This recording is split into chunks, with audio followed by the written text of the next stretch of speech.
Hello and welcome to the channel. By the time the Warri and Port Harcourt refineries commences production in 2024, Nigeria will stop the importation of petrol.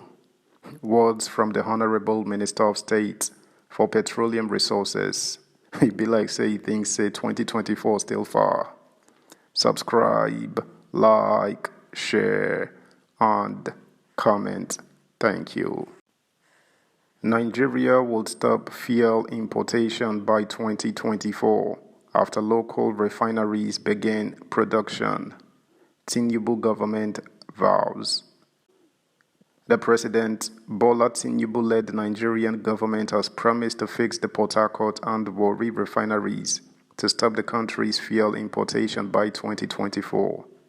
This was stated by the Minister of State for Petroleum Resources, Aineken Lokbobiri, during a walking visit to the Port Harcourt Refining Company in Eleme, Rivers State.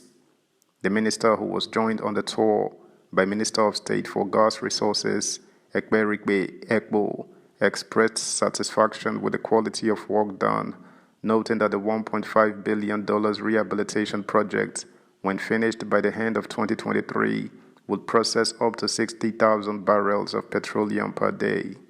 He underlined that the Port Harcourt refinery would begin operations before the end of 2023, specifically in December, and that the Warri refinery, which is also being renovated, will begin refining petroleum products in February.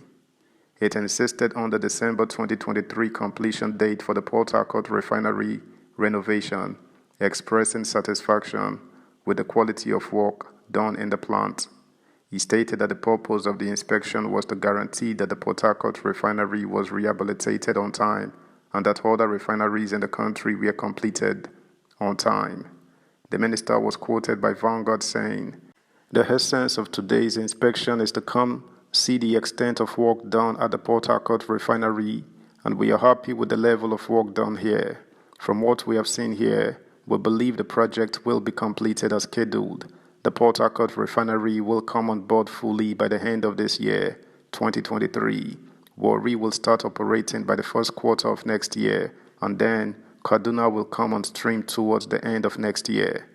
The Port Harcourt refinery, when completed, is expected to produce about 54 to 64 barrels per day, while Warri refinery, when it comes on stream by February 2024, will produce 75 barrels of oil per day. If we add that to Dangote refinery, we will be able to stop fuel importation, and Nigeria can now have the benefits of full deregulation. We will be going around all the refineries in the country. From Port Harcourt, we will go to Warri, to Kaduna. We will also go to Dangote refinery to see the level of work there.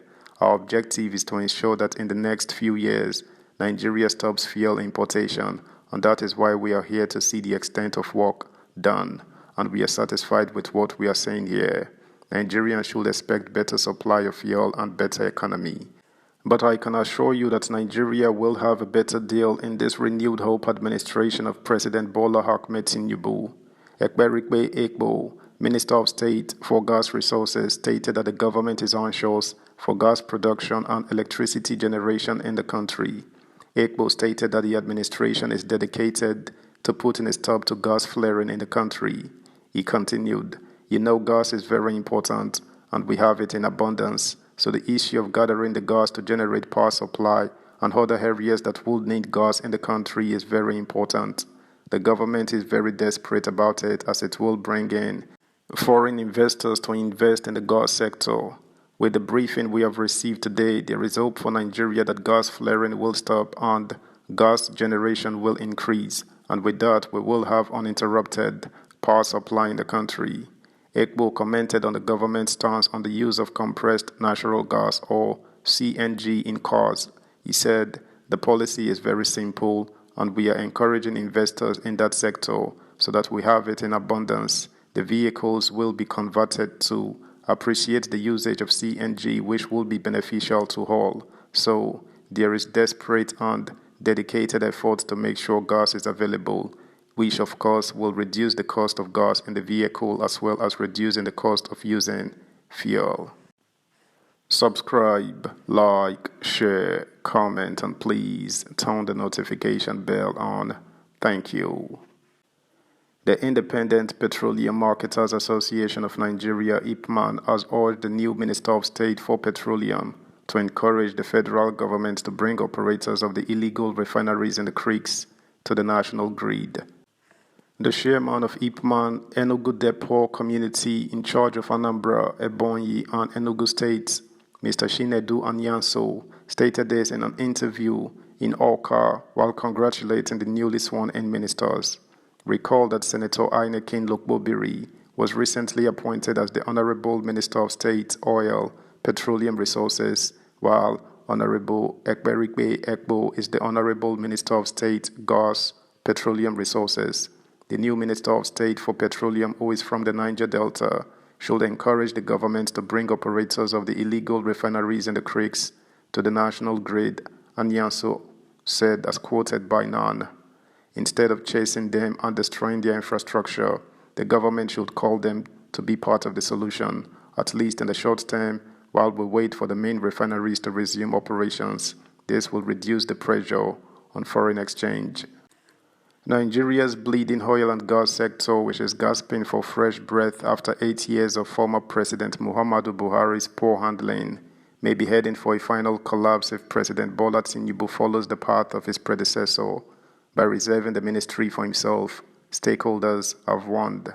With crude oil production failing from about 2 million barrels in 2014 to about 900,000 barrels a day in 2022, revenue plummeted to a historic low, starving the economy of the needed foreign exchange FX, with consequences seen in falling external reserves and exhausted excess crude accounts. Stakeholders at the weekend said that an attempt by Tinubu to retain the office of the Minister of Petroleum Resources would amount to an invitation to catastrophe. They insisted that Tinubu had already shot himself in the foot with the appointment of separate ministers of state for gas and petroleum, adding that only an ill-advised president would have made such a mistake, especially with the operators already struggling with the two regulators. A few years before Buhari assigned himself the position, oil revenues were buoyant.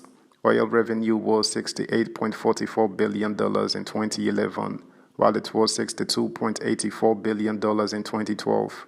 It was $58 billion in 2013, $54 billion in 2014, but went nosedived to $24.79 billion in 2015. That's the news, guys. Thanks for listening. Until next time, bye.